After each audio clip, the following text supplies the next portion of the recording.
Hello friends, कैसे हो आप लोग।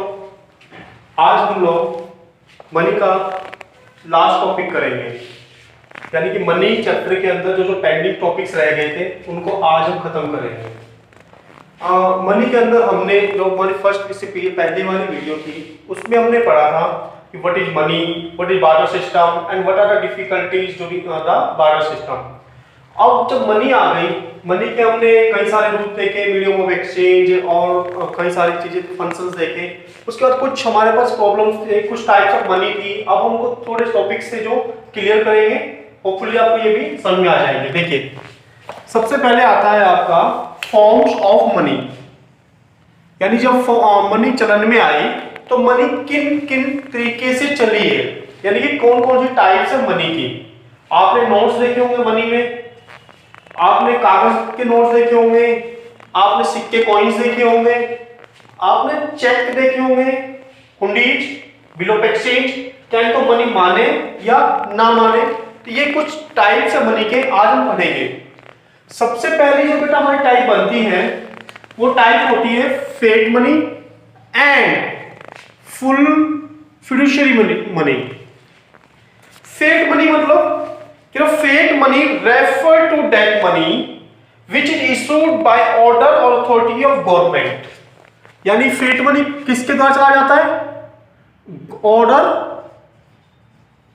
बाय गवर्नमेंट, यानी कि of course central government in our country. क्या कुछ ऐसे भी देश है भैया जहां पर अलग अलग राज्यों में अलग अलग मनी चलती है? इंडिया में तो नहीं चलती। हाँ, कुछ देश है ऐसे जहां पर अपने देश की करेंसी में ही अलग अलग स्टेट में अलग अलग मुद्रा यानी कि मनी हो सकती है। बट इंडिया में सेंट्रल गवर्नमेंट को अथॉरिटी है वो फेट मनी, यानी कि आपने देखा होगा बेटा, हर मनी के ऊपर 10 का नोट हो, 1000 का नोट हो, 2000 का नोट हो या 500 नोट हो, 1000 नोट तो भी है ही नहीं, तो उस पर लिखा रहता है मैं इतना देने का, आधा देने का ऋणी हूं, इस तरीके से बियर टू रुपीज, ये सब नो। सो इसका मतलब ये हुआ। अब एक बात बताओ, पुराने जमाने में 500 और 1000 के जो पुराने नोट चलते थे, जो अब नहीं चलते, जिनका लीगल टेंडर अब खत्म हो चुका है, क्या वो पहले चलते थे? यस। अब क्यों नहीं चलते? क्योंकि अब गवर्नमेंट ने उसको आउट बंद कर दिया। किसने? सेंट्रल गवर्नमेंट ने। तो जो money fiat money are those money which are issued by the government, और which is government in our country? Central government. यानी कि फेट मनी कौन सी मनी होती है? फेट मनी उस मनी को कहते हैं जो एक्सेप्ट करी जाती है, एक्सचेंज करती है अथॉरिटी ऑफ गवर्नमेंट के द्वारा, यानी गवर्नमेंट सरकार, भारत सरकार के द्वारा। नेक्स्ट आती है फिड्यूशियरी मनी। फिड्यूशियरी मनी मतलब जिस पे हमारा ट्रस्ट हो, जिस पर हमारा विश्वास हो, ये वो मनी है। यानी कि ये नोट नहीं होते। फेट मनी तो कह सकते हैं हम, कॉइन्स, नोट जो हमारे आसपास हम देखते हैं सारी फेट मनी है, क्योंकि सारे नोट्स और जो कॉइन्स है वो सब गवर्नमेंट के द्वारा ही चलाए जाते हैं। बट फिड्यूशियरी मनी में ऐसा नहीं है। Fiduciary money is that money which is accepted by as a medium of exchange because of trust between payer and pay। यानी यहां पर दो चीज आई, कौन कौन सी बेटा? एक पेयर और दूसरी कौन सी आई है? पे। इन दोनों में ट्रस्ट हो, पेई में और पेयर में, तो ये मनी चलती है और इसको मनी मानेंगे, वरना ये मनी नहीं मानी जाती। फिड्यूशियरी मनी भैया कैसे? आपने चेक देखे होंगे। अब चेक क्या सरकार के द्वारा चलाए जाते हैं? नहीं। चेक क्या कोई नोट होते हैं? नहीं। चेक बेटा विश्वास से, ट्रस्ट से चलते हैं। अलग अलग बैंक के, कॉमर्शियल बैंक के अलग अलग चेक होते हैं। अब वो चेक उनके विश्वास पर, उनके ट्रस्ट पर चले जाते हैं। बिल ऑफ एक्सचेंज, अब bill of exchange short loans होते हैं, 3 मंथ 4 मंथ, ये जो कॉमर्शियल एक्टिविटीज में काम आते हैं। तो ये सब कौन सी मनी कहलाएगी? ये आपकी फिड्यूशियरी मनी कहलाएगी। कौन सी मनी कहलाएगी बेटा? Fiduciary money. यानी कि fiduciary money is that money which is accepted as a medium of exchange, यानी कि जो स्वीकार किए जाते हैं मीडियम ऑफ एक्सचेंज की तरह, किसके? Because of trust between pair and पे। क्लियर? अब इसके एग्जांपल्स चेक है, आपको पता ही है। बिल ऑफ एक्सचेंज है जिसमें आप बिल रिसीवेबल, बिल पेबल्स मानते हो। नेक्स्ट आता है full body money. Full body money. Full body money मतलब फुल। अच्छा आप एक बात बताओ, कई बार हम जब सिक्के कॉइन स्टार्टिंग में चलते हैं, जैसे पुराने जमाने में चांदी के सिक्के चलते थे, गोल्ड कॉइन चलते थे, वो सपोज करिए वो एक का सिक्का है, एक के सिक्के पे 1 ही रुपया लिखा हुआ है। अब 1 रुपया का लिखा हुआ है और उसको अगर हम लोग मार्केट में बेचना भी चाहे तब भी वो 1 रुपये में चल रहा है। लेकिन अगर उसको धातु के रूप में, एलिमेंट के रूप में उसको बेचो, एलिमेंट के रूप में उसको चलाओ, तो तब भी बेटा कितने में चलेगा? 1 रुपये में चलेगा। मतलब उस पे जो अंकित वैल्यू है किसी भी मनी के ऊपर, जो फेस वैल्यू है, वो फेस वैल्यू उसमें जितनी एलिमेंट या उसमें जितना धातु लगी हुई है वो उसकी इक्वल है, तो कौन सी मनी कहलाएगी? Full bodied money. टाइम के अकॉर्डिंग फिर वो चेंज होती रहती है। मैंने बताया जैसे मान लीजिए कॉइन है आपका, सोने का सिक्का है सपोज करिए, और उस पर 1000 रुपीज लिखा हुआ है, हालांकि इंडिया में नहीं है, taken just example, just imagine, just suppose करिए, और उसको हम लोग एज ए मनी चला रहे हैं तब भी 1000 में चल रहा है, और उसको अगर हम एज ए गोल्ड चला रहे हैं, मतलब उसको पैसे के रूप में ना चला के उसको पिघला कर किसी और चीज में कन्वर्ट करके उसी कॉइन को तब चला रहे हैं और तब भी वो 1000 रुपए में चल रहा है जितना उसका अंकित मूल्य था, तो उसे क्या कहेंगे हम? Full body money. क्लियर? अब आता है क्रेडिट मनी। क्रेडिट मनी को क्या कहते हैं? साख मुद्रा। हिंदी में क्या बोलते हैं बेटा इसको? साख मुद्रा। साख मुद्रा यानी कि उधार, या फिर ऐसे कह लो साख मुद्रा वो मनी होती है जिसमें जितना अंकित मूल्य होता है उसकी एक्चुअल वैल्यू बहुत कम होती है। अब 2000 का नोट है, यहां पर 2000 का नोट है सपोज करिए, 2000 का नोट अगर मैं रद्दी के भाव बेचूं तो कितने का बिकेगा? कितने का भी नहीं, शायद 1 रुपए का, शायद उससे भी कम, बट उसकी वैल्यू कितनी है? 2000 रुपीज। इसका मतलब क्रेडिट मनी को क्या हुई? जो उसमें फेस वैल्यू होती है, जो उसमें अंकित वैल्यू होती है, more than of its elements, यानी कि उसकी धातु से, उसकी जो उसमें कागज यूज किया गया उसकी वैल्यू बहुत कम है जितना उसमें वैल्यू अंकित की गई है। यानी कि credit money refer to that money of which money value is more than commodity value, यानी जब किसी कमोडिटी वैल्यू से ज्यादा उस पे फेस वैल्यू अंकित की जाती है, फेस वैल्यू ज्यादा शो की जाती है, उसे हम लोग कौन सी मनी कहते हैं बेटा? क्रेडिट मनी कहते हैं। सारे नोट्स हमारे जितने भी है, सारे एग्जांपल्स किसके हैं? वो सभी आपके क्रेडिट मनी के हैं। What is market value of metal that rupees coin in made in India? Obviously, much lower than the money value in the rupees of coin. मतलब इंडिया में जो 1 रुपए का नोट चल रहा है, 1 रुपए का जो कॉइन चल रहा है, उसकी वैल्यू कितनी है जो उसमें एलिमेंट यूज करा गया है? ऑफकोर्स उसकी वैल्यू 1 रुपये से कम पाएगी। क्लियर? तो क्यों? क्योंकि वो क्रेडिट मनी है, उस यानी कि उस पे जो फेस वैल्यू होती है वो कमोडिटी वैल्यू से कई गुना अधिक होती है। तो अभी तक हमने पढ़ा forms of money. Forms of money में फेट मनी पढ़ा। फेट मनी कौन सी होती है? जो गवर्नमेंट, सेंट्रल गवर्नमेंट के द्वारा चलाए जाते हैं। फिर हमने पढ़ा fiduciary money.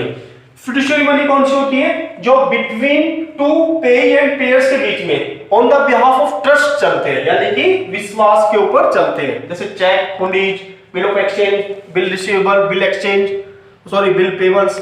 Full bodied money, full bodied money वो मनी होती है जिस पर जितना वैल्यू अंकित है, जितनी फेस वैल्यू है, उतना ही उसकी कमोडिटी वैल्यू भी है। नेक्स्ट पढ़ा हमने क्रेडिट मनी।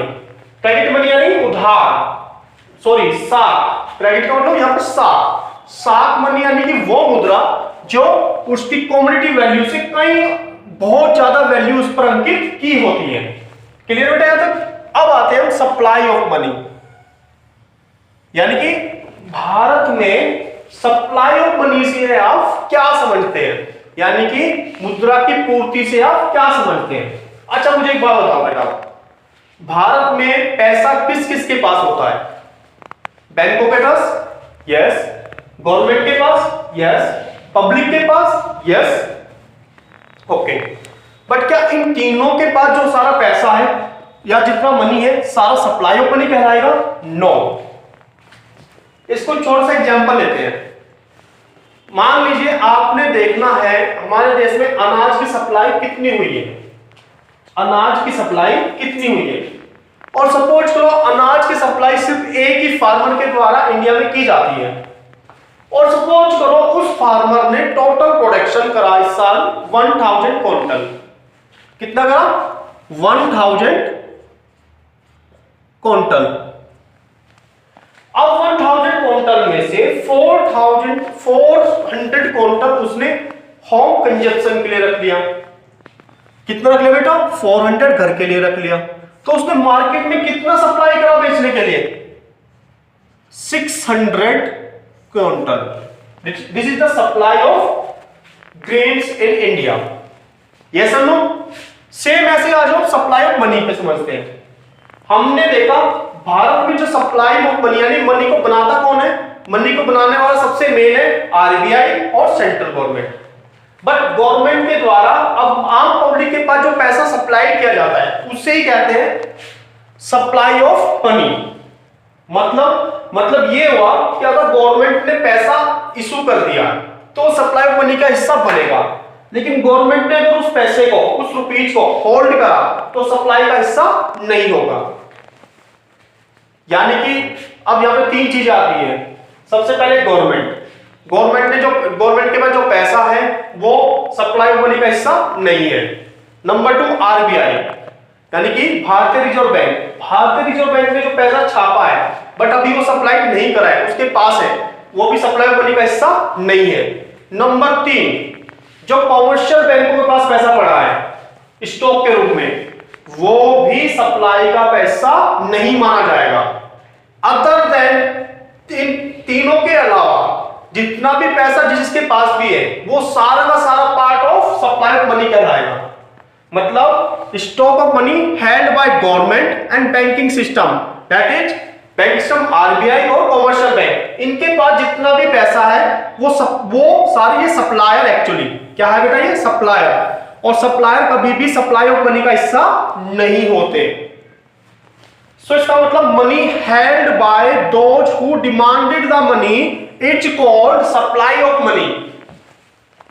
मतलब जो डिमांड करी जाती है और जितना पैसा उनके पास है वो सप्लाई ऑफ मनी का हिस्सा माना जाएगा।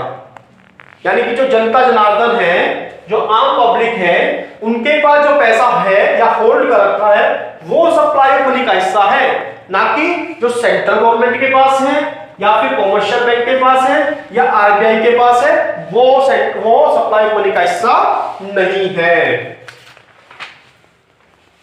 यानी कि supply of money is stock concept. ये कौन सा कॉन्सेप्ट है बेटा? स्टॉक कॉन्सेप्ट है। यानी कि इसको एक पॉइंट पे हम माप सकते हैं।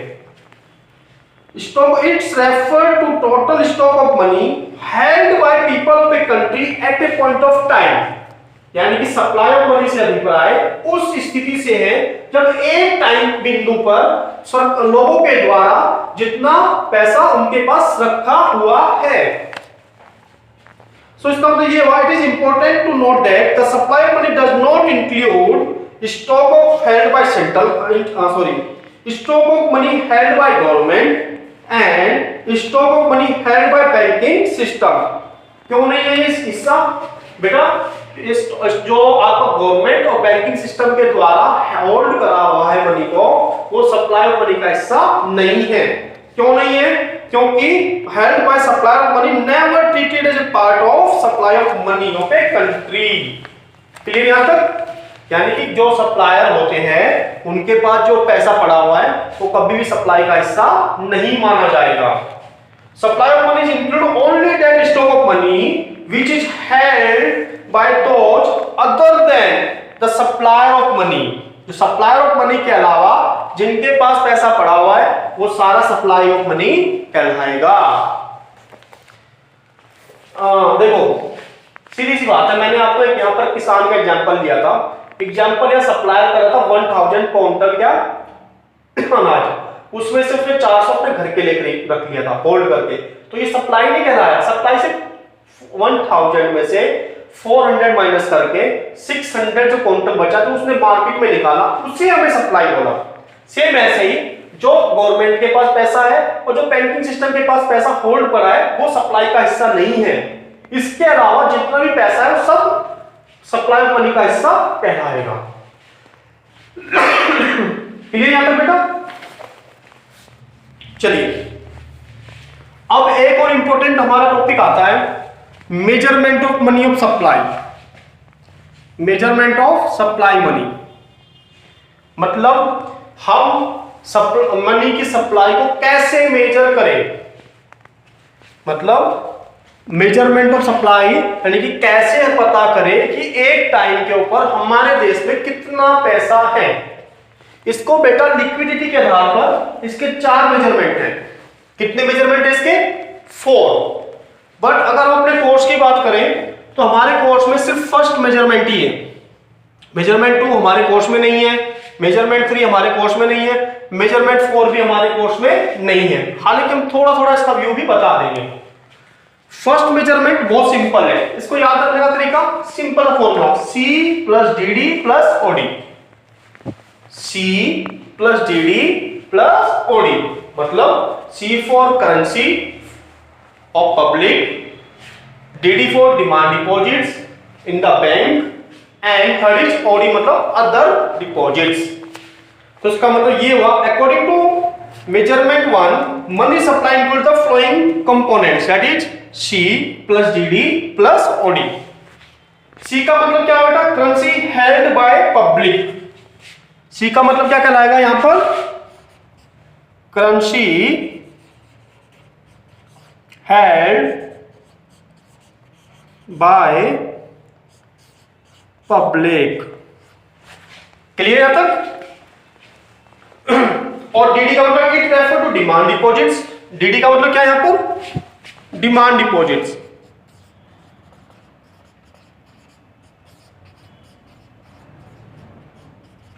कौन सी डिमांड डिपॉजिट्स?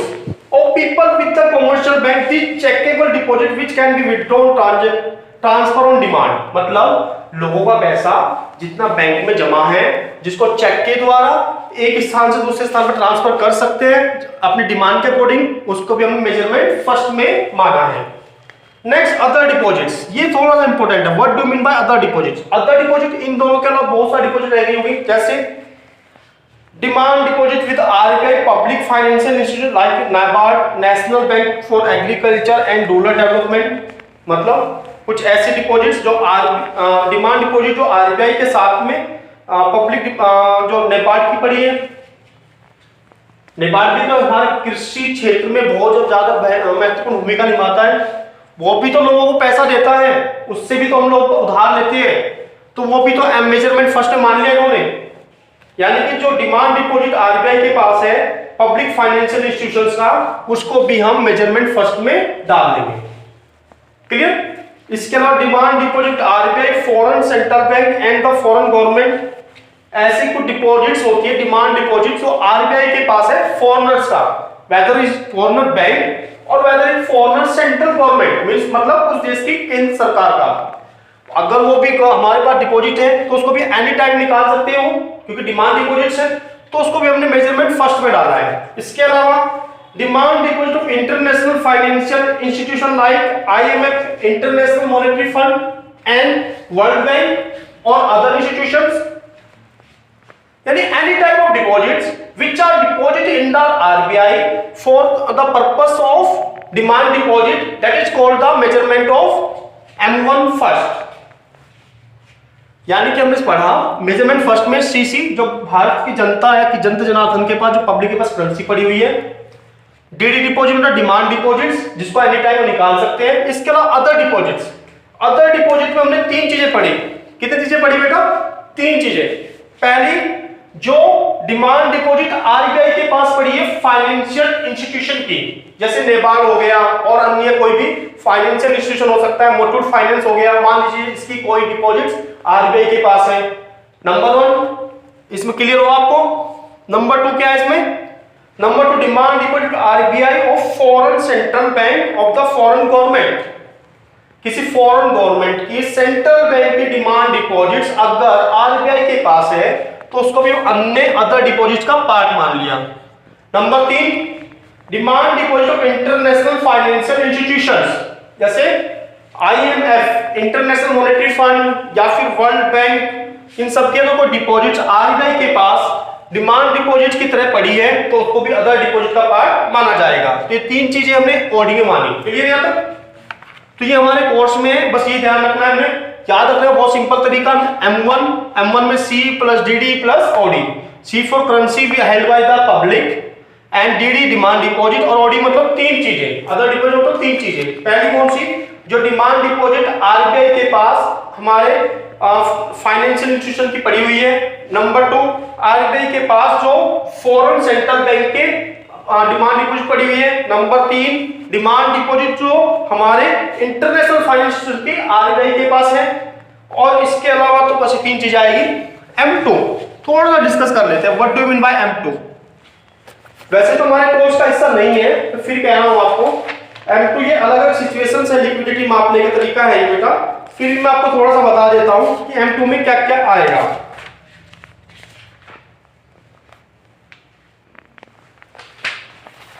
M2 में जो है M1 तो आएगा ही आएगा, कहने का मतलब ये सारी चीज तो आ गई जो हमने तीनों चीज अभी पढ़ी। बस इसमें deposit with post office saving bank account, यानी कि जो आपके पोस्ट ऑफिस में सेविंग बैंक अकाउंट खुले हुए हैं और उसके अंदर जो लोगों के डिपॉजिट्स है, अगर उसको और जोड़ दिया जाए M1 के अंदर ही तो वो क्या कहलाएगी? M2 कहलाएगी। यानी कि M2 का फॉर्मूला क्या होगा? C plus DD plus OD plus deposit with post office of saving bank account. ऐसे M3 का जो मेजरमेंट है बेटा वो M1 तो है ही, यहां पर M1 कॉमन है, बट यहां पर M2 की वो चीज छोड़ के net time deposit with commercial bank, कोई अन्य साउदी जमाएं जो कॉमर्शियल बैंक के पास जमाएं हैं उनको भी हमने M3 में इंक्लूड कर लिया। यानी कि M3 का फॉर्मूला क्या हो जाएगा? C plus DD plus OD plus net deposit, net time deposit with the commercial bank. Clear? तो यहां पर हमने पोस्ट ऑफिस के सेविंग अकाउंट में खुला हुआ जो पैसा पड़ा हुआ M2 का, यहां पे हमने उसको नेग्लेक्ट कर दिया, उसको छोड़ दिया है। ऐसे M4 कहता है M3 तो आएगा ही आएगा, ये तो आएगा ही आएगा प्लस, यानी कि M3 में क्या था? C plus DD plus OD plus time deposit commercial bank plus total deposit with post office, यानी पोस्ट ऑफिस में जितनी भी डिपॉजिट्स है, यानी कि M2 को अपने आप यहां पर कवर कर लिया है। यानी M3 में अपने आप, यानी कि यहां पर सारी चीजें आ गई है, M1 भी, M2 भी, M3 भी और अदर डिपॉजिट जो आपके पोस्ट ऑफिस में होती है सारी। क्लियर है? तो लेकिन किसको छोड़कर? NSC को छोड़कर, नेशनल सेविंग सर्टिफिकेट को, यानी कि राष्ट्रीय बचत पत्र को छोड़कर बाकी सारी जमाएं भी यहां पर ले ली गई है। दोबारा M1 में क्या है? C plus DD plus OD। M2 में क्या है बेटा? M1 plus bank post office जो आपकी करंट सेविंग अकाउंट की डिपॉजिट्स है, यानी कि C plus DD plus OD plus deposits in post office of saving accounts. But M3 में क्या लिया गया? M3 में M2 ना लेकर M1 लिया है, यानी कि M1 प्लस जितनी भी आपकी टाइम डिपॉजिट्स कमर्शियल बैंक में है, यानी कि C plus DD plus OD plus net time deposit in commercial bank. And M4 में क्या लिया? M4 में M3 ले लिया है, यानी कि M1 की भी चीजें आ गई और M3 की भी चीजें आ गई। इसके अलावा जितने टोटल डिपॉजिट्स पोस्ट ऑफिस में और सारी की सारी इसके अंदर इंक्लूड कर ली गई है, एक्सेप्ट NSC को छोड़कर, नेशनल सेविंग सर्टिफिकेट, यानी कि राष्ट्रीय बचत पत्र को छोड़कर। सो M4 ज्यादा आपका इसमें सारी चीजें कवर कर लेता है। तो लिक्विडिटी के मापदंड है अलग अलग, हालांकि हमारे कोर्स में सिर्फ M1 है, M2 M3 M4 हमें याद रखने की आवश्यकता नहीं है, फिर भी नॉलेज प्रेफरेंस के लिए मैं M2 M3 M4 पता होना चाहिए। तो आपका M1 मेजरमेंट फर्स्ट होपफुली आपको समझ में आ गया होगा। नेक्स्ट और लास्ट टॉपिक हमारा आता है who supply money. Who supply money. अब हु सप्लाई यानी भारत में मनी सप्लाई कौन कौन करता है। वैसे तो आपको यहां पर इसका हिंट्स मिल गया होगा कि भारत में सप्लाई कौन कौन करता है। मनी सप्लाई कौन करता है? गवर्नमेंट और बैंकिंग सिस्टम। अब हम यही सारी चीजें इसमें पढ़ेंगे बेटा कि हमारे देश में कौन कौन सप्लाई करता है मनी की। आइए, तो हमारे देश में हु सप्लाई मनी, सप्लाई कौन कौन करता है, this is the last topic of this chapter. और ये भी समझेंगे हम लोग। Supply of money includes government. सबसे पहले क्या है बेटा? गवर्नमेंट, यानी कि ये टॉपिक ये वाला हिस्सा होगा एक तरीके से। And next is central bank of country and commercial bank, यानी कि इन तीनों के द्वारा जो भी सप्लाई करी जाती है उसे हम सप्लाई ऑफ मनी का हिस्सा मानते हैं, दैट इज गवर्नमेंट और बैंकिंग सिस्टम। बैंकिंग सिस्टम के अंदर दो चीज आ गई, कौन कौन सी बेटा? सेंट्रल बैंक और कॉमर्शियल बैंक।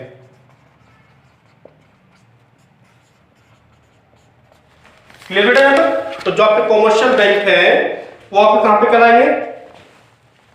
वो भी आपके सप्लाई मनी का हिस्सा माना जाएगा। एक बार पढ़ लेते हैं फटाफट से। Supply money includes the government, central bank of country and commercial bank. In India it is the ministry of finance that issue 1 rupees note, यानी कि इंडिया में 1 रुपए का नोट कौन इशू करता है? मिनिस्ट्री ऑफ फाइनेंस, यानी कि भारत सरकार। और एंड ऑल कॉइन्स, और जितने भी कॉइन्स है वो भी मिनिस्ट्री ऑफ फाइनेंस इशू करती है, यानी कि 1 rupees coin, 2 rupees coin, 5 rupees coin and 10 rupees coin. Other than जितने भी नोट्स है एक्सेप्ट 1 रुपीज, सारे कौन इशू करता है बेटा? आरबीआई। और जिनको सप्लाई करते हैं, सप्लाई में 3 चीजें आ गई, कौन? गवर्नमेंट, सेंट्रल बैंक और कॉमर्शियल बैंक। सो ये टॉपिक हमारा खत्म हो गया है। मनी हमारा यहाँ पर पूरा कंप्लीट हो गया चैप्टर। कोई भी क्वेरी हो तो आप हमारे कमेंट में जरूर लिखें, आपको आपके आंसर बिल्कुल मिलेंगे।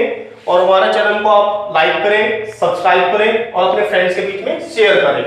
Thank you very much.